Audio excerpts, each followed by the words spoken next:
2024 May 21 ചൊവ്വ. ഇന്ന് 1199 ഇടവം 7. വാർത്തകൾ വായിക്കുന്നത് ജി രവി. ഇറാൻ പ്രസിഡന്റ് റായീസി മരിച്ചു. വിദേശകാര്യമന്ത്രി അബ്ദുല്ലാഹിയാൻ അടക്കം 9 പേരും കൊല്ലപ്പെട്ടു. അപകട കാരണം അവ്യക്തം, പങ്കില്ലെന്ന് ഇസ്രായേൽ. ഞായറാഴ്ചത്തെ ഹെലികോപ്റ്റർ ദുരന്തത്തിൽ ഇറാൻ പ്രസിഡന്റ് ഇബ്രാഹിം റായീസിയും വിദേശകാര്യമന്ത്രി ഹുസൈൻ അമീർ അബ്ദുല്ലാഹിയാനും ഉൾപ്പെടെ 9 പേരും മരിച്ചതായി സ്ഥിരീകരിച്ചു. രാജ്യത്തിൻ്റെ വടക്കു പടിഞ്ഞാറ് അസർബൈജാൻ അതിർത്തിയോട് ചേർന്ന പർവ്വത മേഖലയിൽ രാത്രി മുഴുവൻ നീണ്ട തിരച്ചിലിന് ശേഷം ഇന്നലെ രാവിലെയാണ് മൃതദേഹങ്ങൾ കണ്ടെത്തിയത്. ഹെലികോപ്റ്റർ പൂർണ്ണമായി കത്തിയെരിഞ്ഞു. അപകട കാരണം ഇറാൻ വ്യക്തമാക്കിയിട്ടില്ല. സംഭവത്തിൽ പങ്കില്ലെന്ന് ഇസ്രായേൽ പ്രതികരിച്ചു. 1ാം വൈസ് പ്രസിഡന്റ് മുഹമ്മദ് മുഖബറിനെ ഇടക്കാല പ്രസിഡന്റായി ഇറാൻ പരമോന്നത നേതാവ് അയത്തുല്ല ഖമനായി നിയമിച്ചു. മുഖബറും റൌസിയെ പോലെ ഖമനായിയുടെ വിശ്വസ്തനാണ്. ഭരണഘടന പ്രകാരം പുതിയ പ്രസിഡന്റ് തിരഞ്ഞെടുപ്പ് 50 ദിവസത്തിനകം നടത്തണം. ഇറാനിലെ ഈസ്റ്റ് അസർബൈജാൻ പ്രവിശ്യയിൽ അയൽരാജ്യമായ അസർബൈജാനുമായി സഹകരിച്ച് നിർമ്മിച്ച കിസ് ഖലാസി അണക്കെട്ടിൻ്റെ ഉദ്ഘാടനത്തിന് ശേഷം മടങ്ങുമ്പോൾ തബ്രീസ് നഗരത്തിനു വടക്ക് വർസെഖാനിലെ മലമ്പ്രദേശത്താണ് അപകടമുണ്ടായത്. പ്രവിശ്യ ഗവർണറും തബ്രിസിലെ മുതിർന്ന ഇമാമും മരിച്ചവരിൽ ഉൾപ്പെടുന്നു. അമേരിക്കൻ നിർമ്മിത ബെൽ 212 ഹെലികോപ്റ്ററാണ് തകർന്നത്. മഞ്ഞും കനത്ത മഴയുമായി തീർത്തും പ്രതികൂല കാലാവസ്ഥയിൽ തിരച്ചിലിന് ഡ്രോണുകളും ഉപയോഗിച്ചു. പർവ്വതമേഖലയിൽ തീ പടർന്ന സ്ഥലം ഡ്രോൺ കണ്ടെത്തുകയും തുടർന്ന് രക്ഷാപ്രവർത്തകർ അവിടെ എത്തുകയുമായിരുന്നു. പാശ്ചാത്യ ഉപരോധം നേരിടുന്ന ഇറാന് പുതിയ ഹെലികോപ്റ്ററുകളും അറ്റകുറ്റപ്പണിക്ക് വേണ്ട ഘടകങ്ങളും കിട്ടാൻ പ്രയാസമാണ്. റൌസിയുടെ മരണത്തിൽ അഗാധമായ ദുഃഖവും ഞെട്ടലും രേഖപ്പെടുത്തിയ പ്രധാനമന്ത്രി നരേന്ദ്രമോദി ഇന്ത്യയിൽ ഒരു ദിവസത്തെ ദുഃഖാചരണം പ്രഖ്യാപിച്ചു. കേരളത്തിൽ ഇന്ന് ഔദ്യോഗിക ദുഃഖാചരണമായിരിക്കുമെന്നും ഓഫീസുകളിൽ ദേശീയ പതാക പകുതി താഴ്ത്തിക്കെട്ടുമെന്നും സംസ്ഥാന സർക്കാർ അറിയിച്ചു. പൊതു തിരഞ്ഞെടുപ്പ് 5ാം ഘട്ട പോളിംഗ് 59.93%. ലോക്സഭാ തിരഞ്ഞെടുപ്പിൻ്റെ 5ാം ഘട്ടത്തിൽ പോളിംഗ് പ്രാഥമിക കണക്കുകൾ പ്രകാരം 59.93%. 8 സംസ്ഥാനങ്ങളിലെയും കേന്ദ്രഭരണ പ്രദേശങ്ങളിലെയും 49 സീറ്റുകളിലേക്കായിരുന്നു വോട്ടെടുപ്പ്. ഇതേ മണ്ഡലങ്ങളിലെ പോളിംഗ് 2019 62.01%. 7 മണ്ഡലങ്ങളിൽ വോട്ടെടുപ്പ് നടന്ന ബംഗാളിലാണ് കൂടുതൽ പോളിംഗ് 73.95%. എന്നാൽ ഇത് 2019 അപേക്ഷിച്ച് 7% കുറവാണ്. ഇന്നലെ ഏറ്റവും കുറവ് പോളിംഗ് മഹാരാഷ്ട്രയിലാണ്. 13 സീറ്റുകളിലായി 54.29%. അന്തിമ കണക്കിൽ മാറ്റം വരാം. രാഹുൽ ഗാന്ധി മത്സരിക്കുന്ന യുപിയിലെ റായ്ബറേലിയിലെ പോളിംഗ് 2019 56.34%. ഇത്തവണ 57.85%. അമീബിക് മസ്തിഷ്ക ജ്വരം ബാധിച്ച കുട്ടി മരിച്ചു.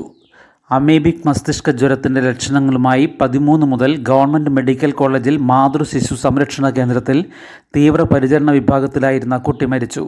മലപ്പുറം മുന്നിയൂർ കാളിയാട്ടുമുക്ക് സ്വദേശി പടിഞ്ഞാറെ പീടിയേക്കൽ ഹസൻകുട്ടി ഫസ്ന ദമ്പതികളുടെ മകൾ ഫദ്വ ആണ് മരിച്ചത്. 5 വയസ്സായിരുന്നു. 8 ദിവസമായി കുട്ടി വെന്റിലേറ്ററിലായിരുന്നു. ഖബറടക്കം ഇന്ന് കടവത്തൂർ ജുമാ മസ്ജിദിൽ.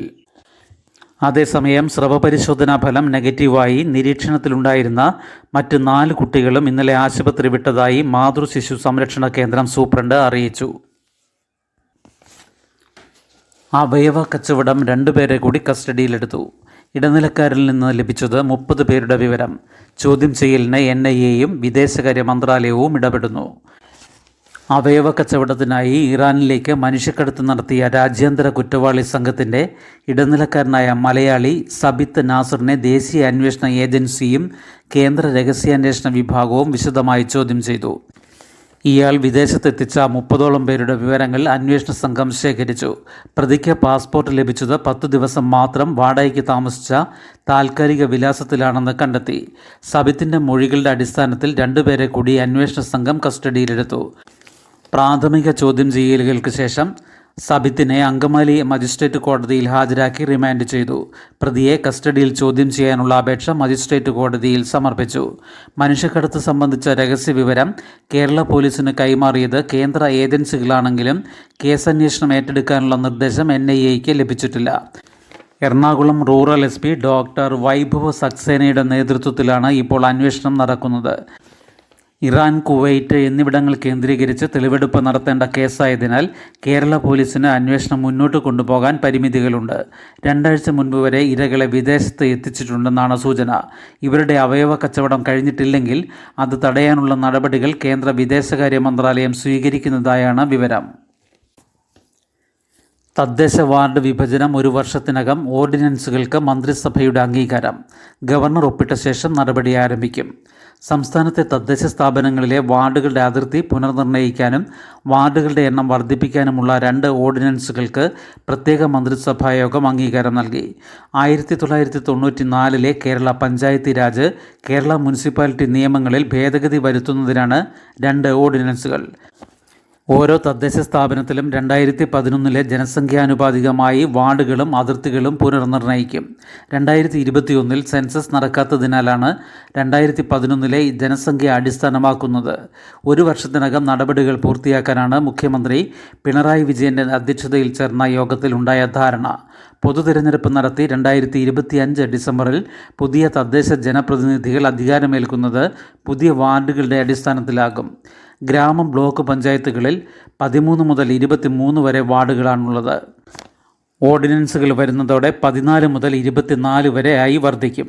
ജില്ലാ പഞ്ചായത്തുകളിൽ 16 മുതൽ 32 വരെ ഡിവിഷനുകൾ എന്നത് 17 മുതൽ 33 വരെയാകും.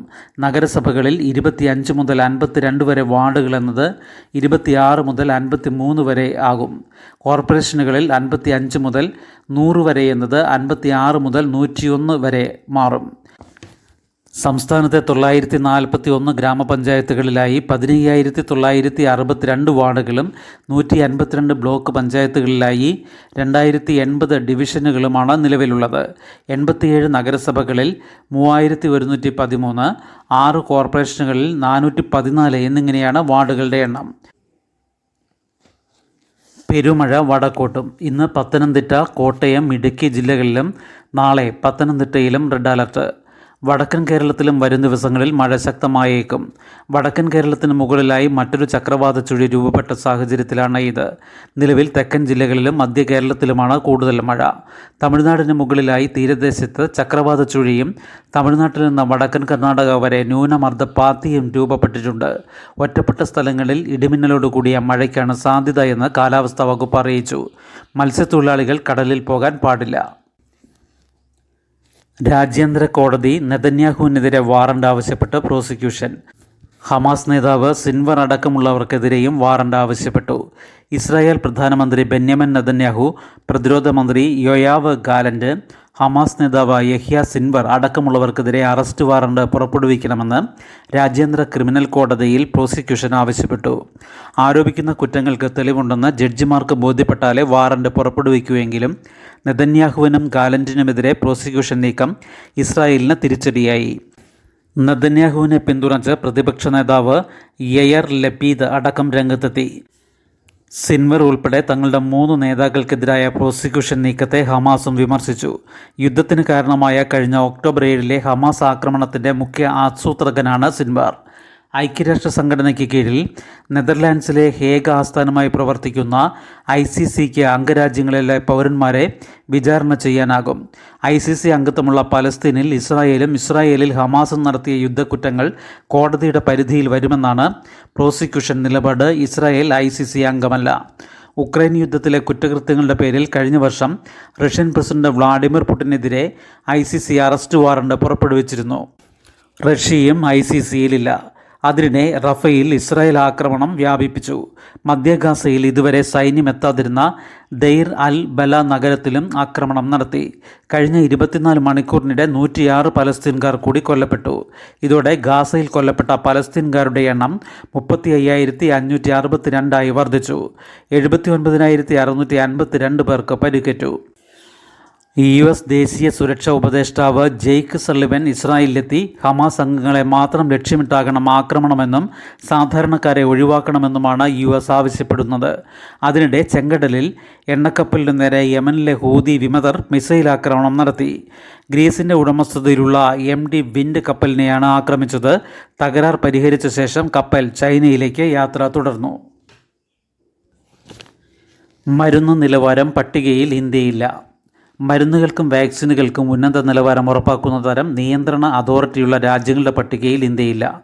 ലോകാരോഗ്യ സംഘടന പ്രസിദ്ധീകരിക്കുന്ന പട്ടികയിൽ ഇന്ത്യയുടെ central drug standard control organisation നേരത്തെ മുതൽ ട്രാൻസിഷണൽ അതോറിറ്റികളുടെ ഗണത്തിലാണ്. ശുഭദിനം. നന്ദി.